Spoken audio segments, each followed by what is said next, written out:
بسم اللہ الرحمن الرحیم والصلاة والسلام علی رسول اللہ وعلی آلہ وصحبہ اجمعین۔ معزز ناظرین و سامعین کرام، السلام علیکم ورحمۃ اللہ وبرکاتہ۔ حضور غوث الثقلین سیدنا شیخ عبد القادر جیلانی کا مشہور زمانہ ارشاد مبارک قدمی ہادہی علی رقبۃ کل ولی اللہ، روایت ہے کہ حضرت غوث اعظم رضی اللہ تعالی عنہ نے ایک دن اپنی خانقاہ میں مجلس منعقد کی جس میں تقریباً 100 سے زائد مشائخ موجود تھے۔ آپ ممبر پر جلوہ افروز ہوئے اور خطبہ ارشاد فرما رہے تھے۔ دوران خطبہ آپ نے ارشاد فرمایا قدمی ہادہی علی رقبۃ کل ولی اللہ۔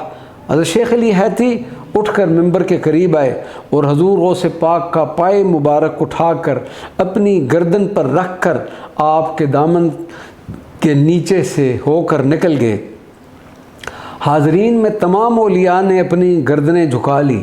حضرت ابو سعید قلوی فرماتے ہیں کہ جس وقت آپ یہ کلام فرما رہے تھے، اللہ تبارک و تعالیٰ نے آپ کے قلب مبارک پر تجلی فرمائی اور نبی پاک صلی اللہ علیہ وسلم بنفس نفیس ملائکہ کی ایک جماعت کے جلو میں تمام ارواح اور تمام اولیاء کرام کے ساتھ تشریف فرما ہوئے، اور بعد از معانقہ آپ صلی اللہ علیہ وسلم نے حضور غوث الثقلین رضی اللہ تعالی عنہ کو خلعت پہنائی اور فرمایا کہ یہ خلعت قطبیت ہے جو ابدال کو عطا کی جاتی ہے۔ آپ رضی اللہ تعالی عنہ کے ابتدائی ایام میں بعض مشائخ نے یہ پیشن گوئی فرما دی تھی کہ اس اجمی کے قدم تمام اولیاء کی گردنوں پر ہوگے۔ میرا یہ قدم میرات الاولیاء میں یہ ہے۔ آپ نے فرمایا کہ میرا یہ قدم ہر ولی اللہ کی گردن پر ہے۔ مجلس میں موجود اولیاء اللہ نے اپنی گردنیں جھکا لیں اور تمام اولیاء اولین نے آخرین نے اس فرمان علی کو سن کر اپنی گردنیں خم کر لیں، اور جس نے انکار کیا وہ ولایت سے معزول کر دیا گیا۔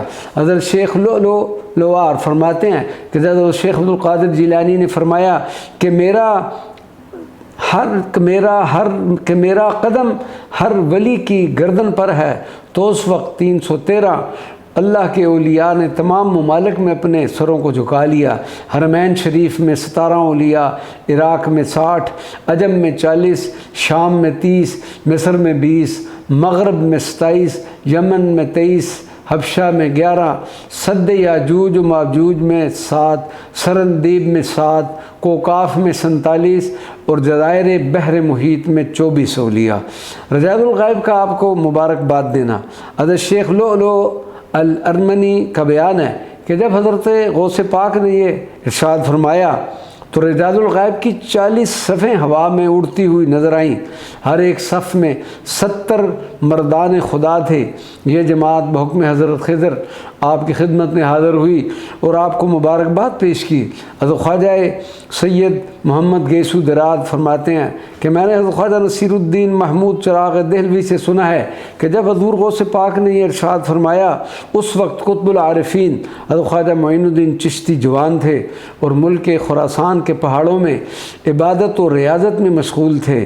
بمجرد اس ارشاد مبارک کے سنتے ہی اپنی گردن مبارک کو یہاں تک جھکا دیا کہ پیشانی زمین سے لگ گئی اور فرمایا قدموں کا علی رأسی وعینی۔